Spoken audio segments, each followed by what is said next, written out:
Smart Gifted, perkenalkan aku Mila Jiri. Aku adalah seorang tarot reader dan juga energi healer yang sudah aktif sejak 2019.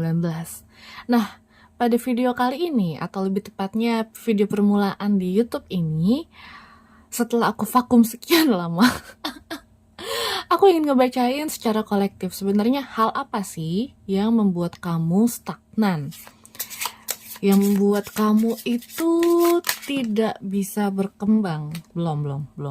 Yang membuat kamu kok kayaknya hidup rasanya gini-gini aja ya. Kok rasanya masalah makin bertumpuk ya, tapi nggak ada solusinya ya. Kok rasanya udah berupaya ini itu, tapi rasanya itu seperti jalan di tempat. Nah, jika kamu merasakan hal seperti itu, bisa jadi pesan di video ini memang untuk kamu. Oke, mari kita lihat masalahnya. Anchor. Oke, yang kedua birds. Yang ketiga Oke, yes. Oke, untuk kamu yang terhubung dengan videoku kali ini, sepertinya kamu sudah terlalu lama tenggelam dalam rutinitas dan juga zona aman. Dan yang aku lihat juga, kamu terlalu takut untuk bergerak, untuk bekerja sesuai dengan passionnya kamu. Kamu masih mikirin nih, kalau orang lain gak suka dengan pekerjaan yang kamu lakukan, gimana ya? Kalau orang gak setuju sama pendapat kamu, gimana ya? Kalau misalnya kamu memilih jalanmu sendiri, terus orang gak suka, gimana ya? Kamu masih hidup dalam ekspektasi orang lain. Itu adalah masalah yang paling terlihat di sini. Dan juga belum lagi kamu masih, di antara kamu nih masih ada yang terikat oleh kontrak kerja ya, yang memang nggak bisa sembarangan diputus. Kamu harus membuat perencanaan dari jauh-jauh hari kalau memang ingin mencoba peruntungan yang baru, pekerjaan yang baru kah, atau mau bikin bisnis, ya seperti itu. Cuma yang paling ketara banget nih di Anchor sama di Birds-nya nih. Ada apa? Kenapa kamu terlalu pusing mikirin apa kata orang? Oke, mari kita lihat background-nya ya. Aku udah lama banget nggak pakai Lenormand, tapi sejujurnya ya aku suka. Oke. Lily. Oke, belum selesai. Lenormand itu harus. Oke, Mountain. Satu lagi. Yang mana? Oh, di sini. Oke. Oops, ship. Oke. Jadi begini. Wow, petir. Sepertinya akan masuk rekaman, tidak apa-apa. Di sini memang lagi rajin-rajinnya hujan, guys. Oke. Jadi gini. Yang jadi penghalang kamu, kenapa kamu sulit untuk berkembang?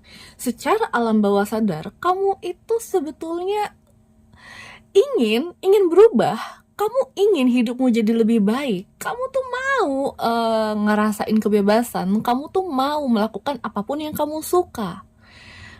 Kamu juga mau untuk mencoba hal-hal baru, berpetualang di dunia kamu yang sebenarnya tuh dalam pikiran kamu tuh udah kemana-mana gitu. Kamu kepengen traveling, kamu kepengen ketemu orang baru, atau mungkin kamu pengen berpindah lokasi, kamu ingin minggat, atau mungkin kamu ingin pendidikan di luar negeri, kamu mau punya pasangan bule, pokoknya banyak banget intensi di dalam pikiran kamu. Tapi itu cuma mentok ada di alam bawah sadar kamu. Nah, karena ini Lily, sebetulnya kamu sendiri pun sudah berupaya ya. Kamu sudah berupaya untuk mencari tahu tentang siapa, apa, peran dan fungsi diri kamu. Secara spiritual kamu memang sedang mencari, sedang berkembang pada saat ini. Nah, tapi di sini ada Mountain. Mountain ini menghalangi si ship. Jadi, rintangan kamu adalah mind block yang diciptakan oleh orang-orang sekitar kamu. Dan ini gak cuma sekedar mind block yang sudah terpatri di dalam diri ya, tetapi juga ini berkaitan soal orang-orang di sekitar kamu yang tidak bisa mendukung pilihan-pilihan kamu. Akhirnya kamu merasa minder, kamu mempertanyakan lagi, Apakah pilihanmu tepat? Apakah kamu terlalu egois? Apakah kamu terlalu memikirkan diri kamu sendiri? Bagaimana kalau orang lain jadi sedih gara-gara pilihan kamu? Kamu banyak berpikir tentang kebahagiaan orang lain, tentang ekspektasi orang lain. Kamu memilih untuk menjadi boneka bagi orang lain. Padahal sebetulnya kamu punya mimpi. Kamu tahu apa yang kamu mau, tapi kamu seperti membuang mimpimu sendiri demi kebahagiaan orang lain. Akhirnya yang harusnya bisa berlayar, nggak bisa. Ketahan sama mountain-nya. Dan pola ini kalau terus terjadi di dalam diri kamu, endingnya kamu nggak kemana-mana, kamu akan stuck di situ-situ aja dengan pola pemikiran yang seperti itu, dengan intensi yang seperti itu, dengan harapan-harapan yang endingnya itu cuma kayak mimpi yang nggak akan bisa jadi nyata, karena kamu membiarkan si mountain-nya ini berkuasa. Kamu membiarkan dia menghalangi kamu. Kamu tidak mencoba untuk mencari jalan keluar, padahal namanya gunung gitu kan, gunung itu kan seperti gundukan yang sangat tinggi, ya kan? Kalau kita tidak bisa menyeberangi gunung, kita bisa berputar untuk mencari jalan keluar lain, memutari gunung untuk menemukan jalan yang lain, sehingga bisa berlayar. Sedangkan kamu cuma stuck memikirkan, aduh gimana ya, masalah ini kayaknya nggak ada solusinya. Padahal sebenarnya ada. Tinggal bagaimana kesiapan kamu terhadap pilihan dan resikonya. Seperti itu.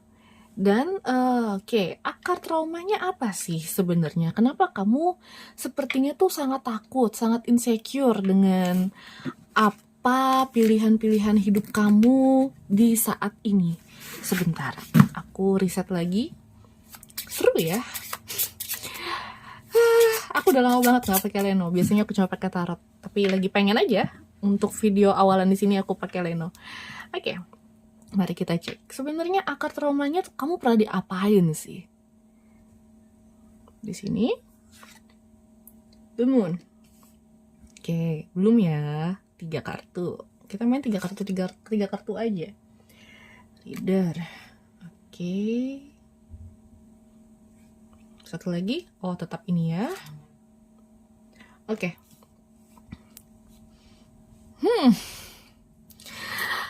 Menarik ya. Aduh, sebentar. Saya harus mengumpulkan tenaga dulu untuk menjelaskan ini. Oke. Jadi, sebagian kamu mungkin ada yang broken home. Sebagian kamu mungkin ada yang utuh, tetapi ayahnya tidak fungsi dengan baik. Atau sebagian dari kamu mungkin ibunya berselingkuh. Kamu gak punya sosok orang tua yang bisa menjadi contoh.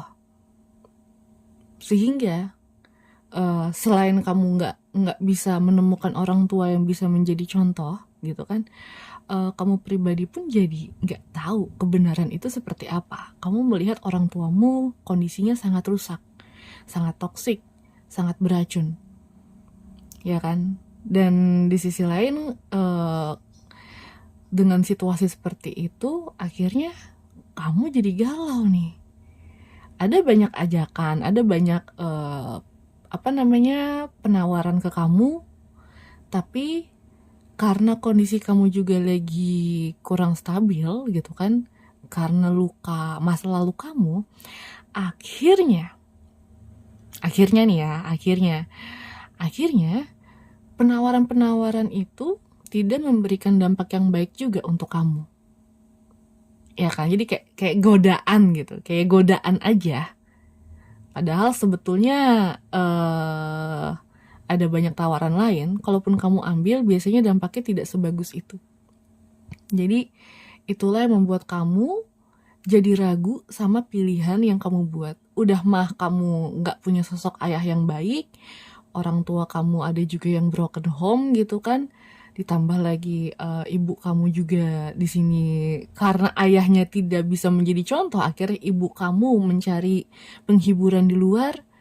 Ini sebenarnya kolektif ya, bisa aja terjadi cuma salah satunya, salah duanya, atau malah ketiganya gitu. Nah akhirnya kamu kebingungan mencari contoh. Nah, kalau sudah begini gimana solusinya? Mau nggak mau, kamu memang tidak bisa belajar dari rumah. Karena rumah kamu sendiri pun menjadi tempat yang tidak aman atau tidak secure untuk kamu. Mau nggak mau, kamu memang harus mencari pembelajaran dari luar. Entah itu kamu ke psikolog, entah itu kamu mencari mentor, entah kamu belajar spiritual, ikut kelas-kelas tertentu, apapun bentuknya. Tapi, yang terpenting adalah pengetahuanmu itu asalnya datang dari luar. Dan itu tak cuma sebatas teori, kamu harus mengimplementasikan hal tersebut ke dalam hidup kamu. Jadi nggak sebatas kita tahu disakitin gitu kan, kita tahu kalau disakitin itu harus pergi ya kan, harus ngelepasin dia daripada sakit. Nah tapi karena kita cuma pahamnya soal teori doang nih, akhirnya kita nggak bener-bener bisa ngelakuin itu di realita. Kita tetap menjalani hubungan yang toksik itu karena kita takut sendirian, karena kita takut nggak diterima lagi sama orang baru. Banyak takutnya kan. Nah, di situ maksudku. Jadi nggak cuma kita tahu harus ngapain, tapi secara hati kita juga mesti mengimani, tanda kutip ya, mengimani itu sebagai langkah kita, sebagai kebenaran kita. Kamu mesti mencari kebenaranmu sendiri, dan kebenaran itu akan kamu temukan ketika kamu sudah berani belajar keluar, terus juga melihat dari berbagai macam perspektif orang-orang di sekitarmu, terus juga belajar mencoba langsung teorinya ke dalam kehidupan kamu gitu. Dari situ kamu akan tahu, oh yang ini cocok buat saya, oh yang ini nggak cocok, berarti bisa saya lepaskan. Seperti itu. Makanya kamu nggak bisa stuck atau lebih tepatnya nggak bisa belajar dari kondisi yang ada di rumah, nggak bisa. Kamu mesti keluar memang. Mau kamu memang berpindah ataupun kamu belajar keluar. Bisa dari buku juga, cuma kalau memang buku itu dirasa agak sulit, ya mau nggak mau kamu memang harus mencari mentor. Solusi terakhir, oke, crossroad.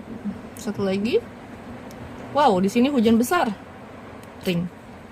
Oke, and the last one di sini, crossroad dan ring.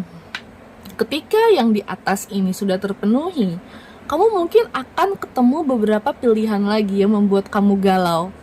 Tapi satu hal yang pasti, ketika kamu sudah menentukan pilihan, kamu harus komitmen dengan pilihan tersebut, apapun bentuknya ya.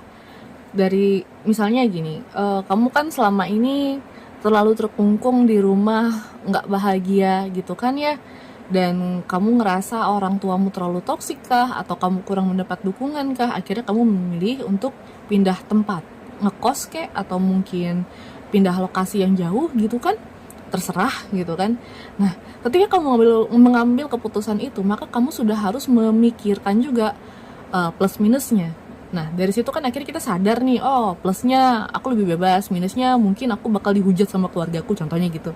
Nah kamu komit dengan pilihan tersebut, jangan lari, jalani itu. Atau kalau memang kamu mau stay di rumah dan melakukan healing secara mandiri karena kamu belum tega gitu kan untuk ngelepasin mereka, atau ada faktor lain, misalnya orang tua kamu sudah mulai sakit gitu kan, kamu memilih untuk tetap di rumah.